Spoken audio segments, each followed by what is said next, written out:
৫ই আগস্টের এই বিপ্লবের আগে বাংলাদেশের অবস্থাটা কী ছিল? স্বাধীনতার পর থেকে আমাদের মা বোনরা রাত্রে বিরাত্রে ঘুরে বেড়াইতো, কোনো মা বোনের দিকে কোনো মানুষ টিচ করতো না, রেপ তো দূরের কথা, কারো বাড়িতে চুরি হইতো না, আমরা সব দরজা জানালা খুইলা ঘুমাইতাম।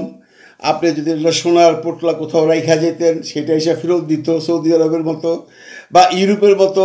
আপনি দরজা খুইলা ঘুমাইয়া দিচ্ছেন, আপনার পাশের বাড়ির লোকটা এসে বললো ভাইয়া দরজাটা বন্ধ করো, বা সারা রাত্র খোলা ছিল, কেউ আপনি এখানে আসে নাই। এত সুন্দর একটা বাংলাদেশ ছিল ৫ই আগস্টের আগে, তাই না? তাই তো। তাহলে এই একটা আসিয়াকে নিয়ে এত কিছু হচ্ছে কেন? আসিয়া কি প্রথম বাংলাদেশে কোনো শিশু নির্যাতন হয়েছে? আসিয়ার নাম কি প্রথম লেখা হবে ৫০ বছরে? না, এরকম আসিয়া আরো অনেক হয়েছে, সবসময় হয়ে আসতেছে।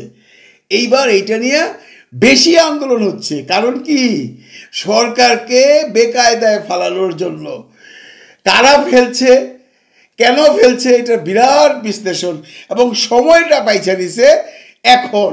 কেন দেখেন, একটা নর্মাল এক্সাম্পল দেই। কয়েকদিন আগেও কিন্তু আমরা চিল্লাইছি জিনিসপত্রের দাম ইউনিট সরকার কন্ট্রোল করতে পারে না, জিনিসপত্রের দাম এত দাম, আমরা কিছু চাই না, আমরা 2 বেলা খাইতে চাই, ডাল চালের দাম কম চাই, আর কিচ্ছু আমরা চাই না। কমছে তো। রোজায় যেটা হইল, এটা কি বাংলাদেশের ইতিহাসে বিগত 10-15 বছর আগের থেকে ধরে এই পর্যন্ত দেখছেন রোজায় এরকম স্থিতিশীল মূল্য করছে? এখন আর এই বাজার মূল্য নিয়ে কেউ কোনো কথা বলে না। এখন কি, এখন আসিয়ার এরিয়া লাগছে, মানে একটা ইস্যু তো লাগবেই, একটা ইস্যু বাই করতে হবে। আইন শৃঙ্খলার পরিস্থিতি ভালো না, আমি স্বীকার করি, কিন্তু আপনারা কেউই টাইম দিতে রাজি না। আপনারা চান আলোদের চেরাগ না ঘুষে দিল, সাথে সাথে সমস্ত দেশ ইউরোপ আমেরিকা হয়ে গেল। Not that, it's not so easy ভাই। চেষ্টা তো করছেই গভর্নমেন্ট। আসিয়াকে নিয়ে কী কী ব্যবস্থা নিছে? বিচার 15 দিনের মধ্যে করবে, 30 দিনের মধ্যে ফাইনাল করবে, 90 দিনে সব ফাইনাল হয়ে যাবে। করছে তো। যদিও আমরা অনেকেই 90 দিনের কথা মানি না, আমরা তাড়াতাড়ি বিচার চাই। আমি নিজেও বলছি, অনেকেই বলতেছেন। সেটা বলার জন্য সুন্দর একটা জায়গা আছে, একটা শালীনতা আছে। এমন তো না যে আমরা যে সরকারকে দোষ দিচ্ছি, যে রেপিস্ট ছিল সে মাননীয় স্বরাষ্ট্র উপদেষ্টার বাইকলা হইতো, ছেড়ে দিছে বা বিচার করতেছে না, তা তো না। বা যে ছেলেটা রেপ করছে সে মাননীয় প্রধান উপদেষ্টার আত্মীয় হয়, তার আনুকূল্যে এসে সরকার চুপ রয়েছে, তাই করতেছে সরকার? না, সরকার তো এগোচ্ছে। আইনমন্ত্রী মহোদয়, স্বরাষ্ট্রমন্ত্রী মহোদয় থেকে শুরু করে সরকার নিজেও বিচলিত এই ব্যাপারটা নিয়ে। তারা আইনকে চেঞ্জ করে দিতেছে, সময় দিতে রাজি না। সময় এখন দিচ্ছে, মানুষ বুঝতেছে আইন তো তাড়াতাড়ি শেষ হবে, কিন্তু একটি গ্রুপ করতেছে না। তারা এই ইস্যু নিয়ে গ্যাঞ্জাম লাগাইতে আছে। লাস্ট গত পরশুদিন মাননীয় প্রধান উপদেষ্টার বাড়ির সামনে যে ঘটনাটা ঘটলো এই লাকি আক্তারদের নিয়ে, সেটা আপনারা জানেন। এরা কারা, এরা কেন করতেছে? এর পিছনে বিরাট একটা ষড়যন্ত্র আছে। এবং আমি এই 15 তারিখে শাহবাগে মিছিল করবো ডিক্লেয়ার দিছে, এর পিছনেও বিরাট একটা ষড়যন্ত্র আছে। বুঝেন তো আপনারা কি ষড়যন্ত্র? যারা বুঝেন না তাদের জন্য বুঝাইয়ে দিই। জাতিসংঘের মহাসচিব মাননীয় অ্যান্থনিও গুতেরেস আসতেছেন বাংলাদেশে, বা অলরেডি আইসা গেছেন। আমি যখন আপনারা এই ভিডিওটা দেখতেছেন, উনি আইসা যাবেন রোহিঙ্গাদের সাথে, আজকে বোধহয় ইফতারি করবেন, তারপর আবার ঢাকায় আসবেন। তো এখন যদি দেশটাকে একটু অস্থিতিশীল বানানো যায়, তাহলে তো মাননীয় মহাসচিব সাহেব দেখে গেলেন। এবং আরেকটা কথা মনে রেখেন, এই মাননীয় মহাসচিবের সাথে আরও অনেক বিদেশি সাংবাদিকরাও আসবে, তারাও এদিক ওদিক ঘুরবে, তারা দেশের পরিস্থিতি দেখবে, অনেক সাংবাদিকরাও থাকবে। এখন যদি দেশে একটু নাচাইয়া দিতে পারেন, এইখানে মিছিল, এইখানে বোমাবাজি, এইখানে এইটা, এখানে পুলিশে মারতেছে, এখানে পুলিশ মারতেছে, কাম সারছে। ইউনিট সরকার কাপুত, পুরো পৃথিবী বলবে হায় হায়, দেখো দেখো বাংলাদেশের অবস্থা। এইটাই চাচ্ছে একটা গ্রুপ। এটা আপনাদের মাথায় নিতে হবে। এই যে আসিয়া নিয়ে কি সরকার চুপ? আপনি আগের দিন হলে কি হইতো ভাবেন তো?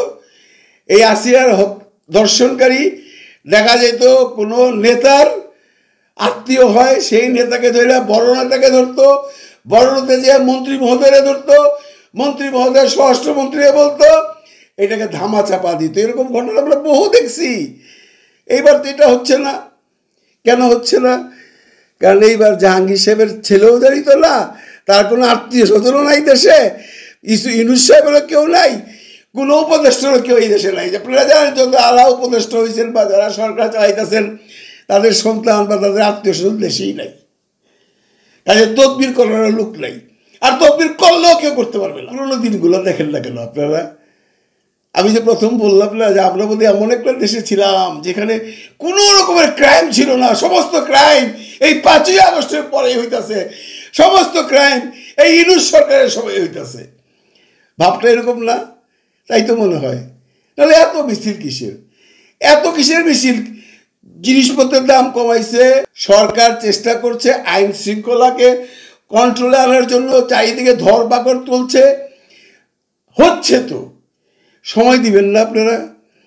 পুলিশে টাইম দিবেন না কাজ করতে? এখনো তো আপনারা পুলিশরে যে পিটান, পরশু দিনও পুলিশরে পিটাইছেন, রাস্তায় ফেলাই দিয়েছেন পুলিশরে পিটাইয়া। পুলিশ কিছু বলে না। আগে পারতেন? সে আগের কোনো সরকারের সময় পারতেন? 5ই আগস্টে পুলিশ কীরকম ভয়াবহ ছিল দেখছেন না? সেখান থেকে লাইভ আসছে। কেন? সরকারের নির্দেশ, তোমরা এমন কোনো কিছু করবো না যেন সরকারের বদনাম হয়। পুলিশও মাইর খাইতেছে, কিন্তু আপনারা তো দিন দিন বাড়তেছেন। আজকে হেনে মিছিল, কালকে হয়নি মিছিল, কালকে হয়নি মিছিল। স্বরাষ্ট্র উপদেষ্টাকে পদত্যাগ করাইয়া দাও। কেন রে ভাই? উনারে পদত্যাগ করাইয়া কারে আনবেন? উনি কি ঘরের মধ্যে ঘুমায় রয়েছে? উনি কাজ করতেছে না? উনি চেষ্টা করতেছে না?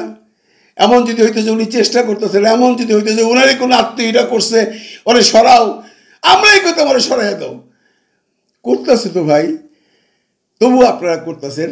মূল কারণ হইল অ্যান্টনিও গুতেরেস। বাংলাদেশকে যদি এখন কোনোভাবে অস্থিতিশীল একটা দেশ দেখানো যায়, তাহলে কাম। ইউনূস সাহেবের তো এমনি বদনাম করার জন্য কিছু লোকজন আছে, যাদের উনি ওই উপদেষ্টা পরিষদের নেন নাই বা ওনার মন্ত্রিত্বের নেন নাই। তারা তো ঘুম থেকে নেই, ইউনূসের বদনাম, ইউনূস সাহেব কী করছে, ইউনূস সাহেব এইটা করছে, ইউনূস সাহেব ওইটা করছে, ইউনূস সাহেব এইটা পারে নাই, ইউনূস সাহেব ওইটা পারে নাই।